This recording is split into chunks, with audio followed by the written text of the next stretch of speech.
Hello, good morning to all of you.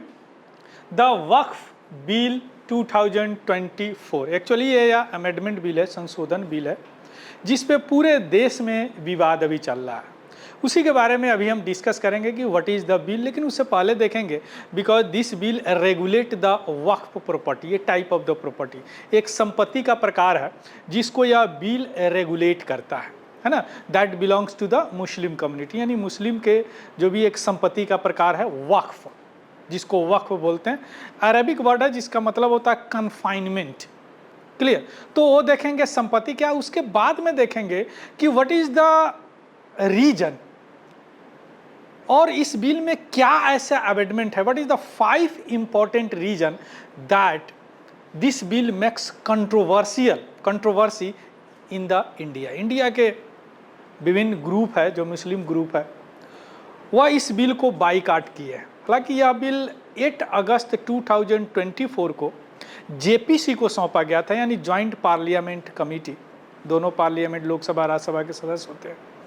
बाद में वह अमेंडमेंट करके, यानी उसको संशोधन करके, कुछ फेरबदल करके भेजा, फिर भी उस पर इतना बवाल मचा हुआ, इतना कंट्रोवर्सी है। उसी के बारे में अभी हम समझने का प्रयास करते हैं। चलिए शुरू करते हैं न्यूज से। Why it is in news that is the all India Muslim personal law board, यानी AIMPLB।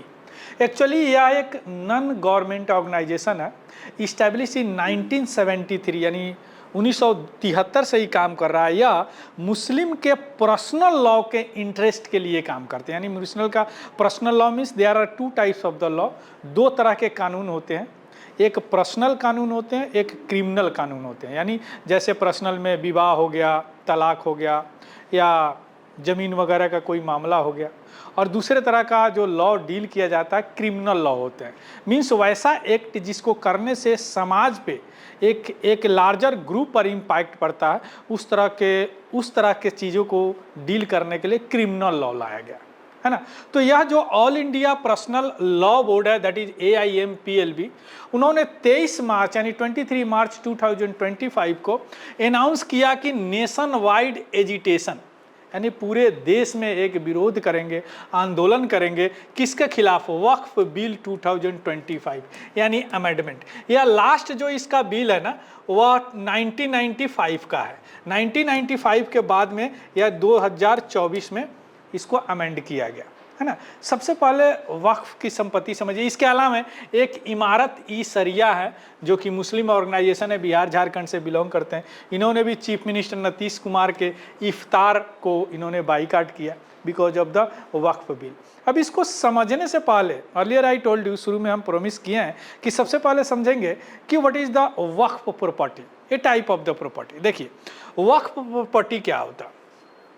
If you talk about the Waqf property, देखिए Waqf property a type of the property, यानी एक पर्सनल प्रॉपर्टी होता है। ध्यान से समझिएगा, अगर यह समझ गए तो यह न्यूज़ समझ में आ जाएगी। एक पर्सनल प्रॉपर्टी होता है जो किसी मुस्लिम समुदाय का, जो किसी स्पेसिफिक पर्पस के लिए, यानी किसी विशिष्ट उद्देश्य के लिए, एज लाइक रिलीजियस, चैरिटेबल या दान में, और द प्राइवेट पर्पस के लिए उसका उपयोग किया जाता है।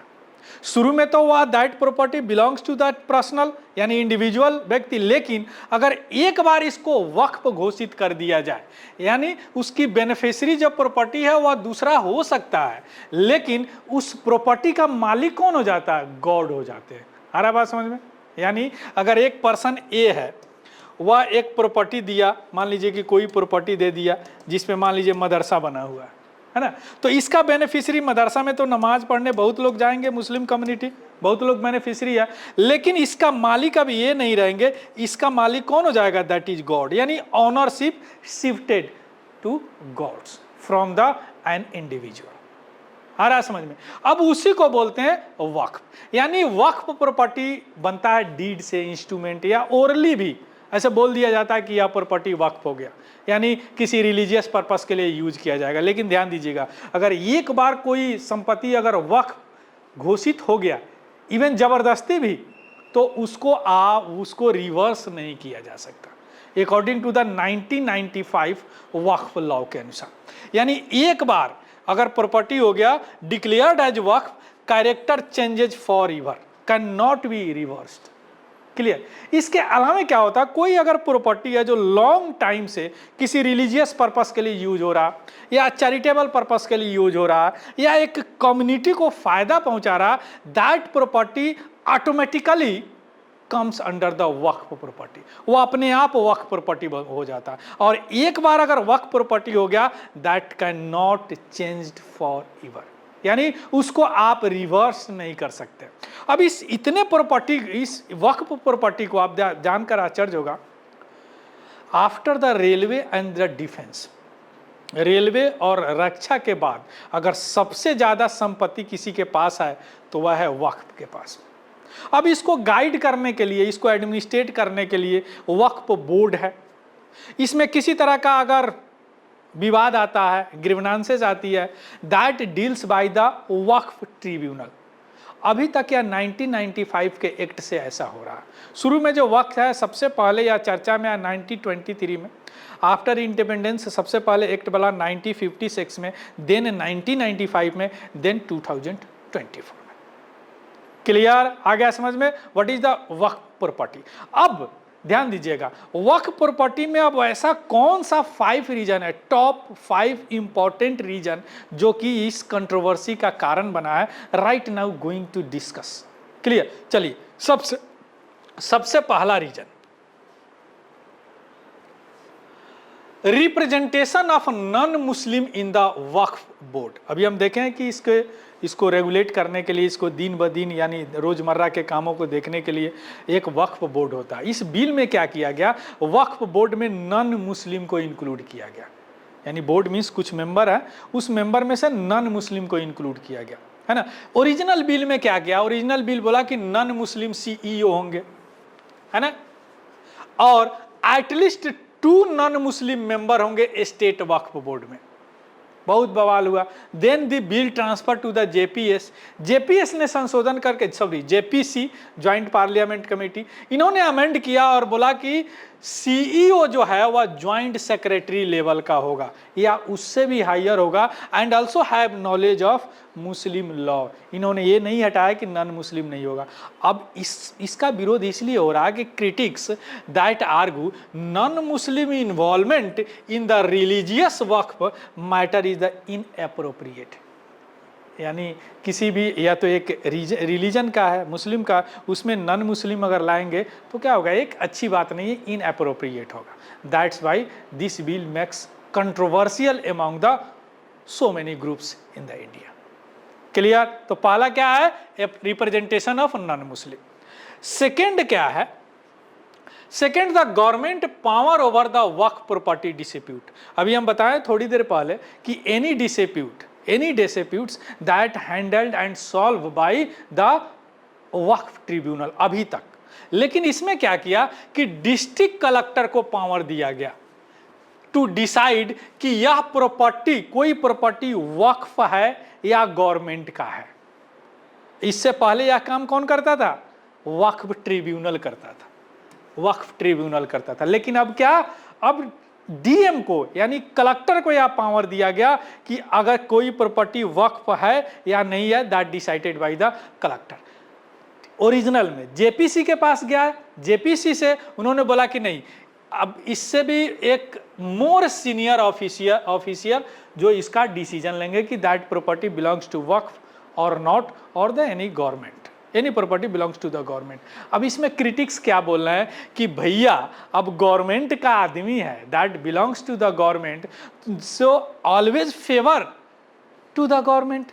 तो ये भी एक कारण है। मान लीजिए कलेक्टर साहब है, अगर this property is belongs to Waqf और नॉट या और गवर्नमेंट, तो बोलेंगे गवर्नमेंट का, जो गवर्नमेंट का काम कर रहा है। सो that is the make controversial among the so many groups. Clear, तो दूसरा क्या होगा, government power over Waqf property. Next is what, next is removal of the Waqf by user. जैसे शुरू में हमने बताया कि कोई प्रॉपर्टी जो है एक long time say that use for the religious purpose, use for the charitable purpose and use for the specific purpose for the Muslim community, that automatically converted into the Waqf. Waqf property अपने आप बन जाता है। है ना, और एक बार अगर बन गया तो उसको रिवर्स नहीं किया जा सकता।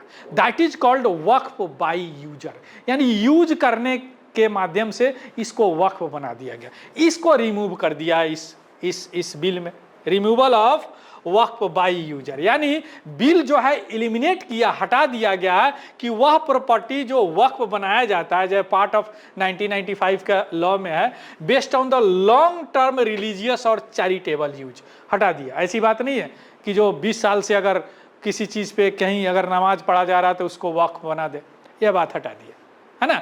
यानी यह एक डिस्प्यूट क्रिएट किया एमंग द मुस्लिम, क्योंकि बहुत सारे ऐसे मस्जिद है, बहुत सारे ऐसे मकबरे हैं जिनका कोई डॉक्यूमेंटेशन नहीं है। यानी अगर मकबरा है तो काफी दिन से मकबरा है इसलिए वक्फ घोषित कर दिया गया, कोई डॉक्यूमेंटेशन नहीं है। तो अब बहुत सारे मस्जिद, बहुत सारे मकबरे भी अब इसके अंतर्गत आएंगे, जो कि अब वहां से हटाने पड़ेंगे अगर गवर्नमेंट का जमीन है तो। क्लियर। तो यह एक, चूंकि वक्फ नामा नहीं, यानी कोई डॉक्यूमेंट नहीं है उनके पास। तो तीसरा कारण is what, removal of Waqf by user concept. Next that is mandatory Waqf database registration. अभी यहाँ पे क्या है, अभी तक वक्फ जो भी प्रॉपर्टी है उसका कोई डेटाबेस नहीं है। अभी गवर्नमेंट कहता है, इस बिल कहता है कि भैया विद इन 6 मंथ आपको डेटाबेस बनाना है इसका, कि कहाँ कहाँ कौन कौन सा जमीन है, यानी सेंट्रल डाटाबेस होना चाहिए with in 6 month, with in 6 month. अगर ऐसा आप नहीं करते हैं, है ना, तो आप कोर्ट में जा सकते हैं, losing right to move court in the case of dispute और इंक्रोचमेंट। यानी मतलब अगर इस प्रॉपर्टी का आप रजिस्ट्रेशन नहीं करते हैं तो आप इस प्रॉपर्टी के क्लेम के लिए कोर्ट भी नहीं जा सकते हैं विद इन 6 मंथ। क्लियर। बाद में जेपीसी ने क्या किया कि इसको टाइम एक्सटेंशन जो है वह ट्रिब्यूनल के डिस्क्रिशन पे छोड़ दिया, यानी ट्रिब्यूनल प्राधिकरण चाहे तो इस 6 मंथ को बढ़ा सकता है, लेकिन इसको हटाया नहीं। यानी आपको डेटाबेस तैयार करना है, अगर नहीं तैयार करते हैं तो आपकी जाएगी वक्फ प्रॉपर्टी। तो यह भी एक कंट्रोवर्सी का कारण है। क्लियर, ये भी एक कंट्रोवर्सी का कारण है। Next is what, tribunal decision no longer final. यानी अभी तक क्या होता था, वक्फ ट्रिब्यूनल जो है उसका ही डिसीजन फाइनल होता था। जिस तरह अगर कोई डिस्प्यूट हो, मान लीजिए lower court, higher court, supreme court तक गया, सुप्रीम कोर्ट के फैसले के बाद क्या हो गया, अंतिम हो गया, उसके बाद आप क्या करेंगे, कुछ नहीं कर सकते। उसी तरह वक्फ से रिलेटेड कोई भी विवाद होता था तो वक्फ ट्रिब्यूनल का फैसला ही अंतिम माना जाता था। इस बिल में क्या किया कि वक्फ ट्रिब्यूनल के फैसले को अंतिम नहीं माना गया। इसके अलावा वक्फ ट्रिब्यूनल में डिस्ट्रिक्ट जज और स्टेट ऑफिसर को भी इंक्लूड किया गया। डिस्ट्रिक्ट जज एंड स्टेट ऑफिसर भी ज्वाइंट सेक्रेटरी लेवल का इसमें इंक्लूड हो गए ट्रिब्यूनल में, प्राधिकरण में, है ना। तो ये भी, यानी अर्लियर जो प्रोविजन था कि ट्रिब्यूनल डिसीजन फाइनल है, इसको हटा दिया गया। मतलब अगर ट्रिब्यूनल का डिसीजन से अगर कोई संतुष्ट नहीं है, that go to the challenge in the high court of this decision. उस डिसीजन को हाई कोर्ट में चैलेंज किया जा सकता है। इसके लिए भी बवाल हो रहा, विवाद हो रहा, क्यों, क्योंकि ट्रिब्यूनल के फैसले को फाइनल नहीं माना गया। So that is the reason that makes controversial among the certain community regarding the Waqf amendment bill 2025. This is the very important for your polity. So thank you, have a good day and happy learning. Thank you very much.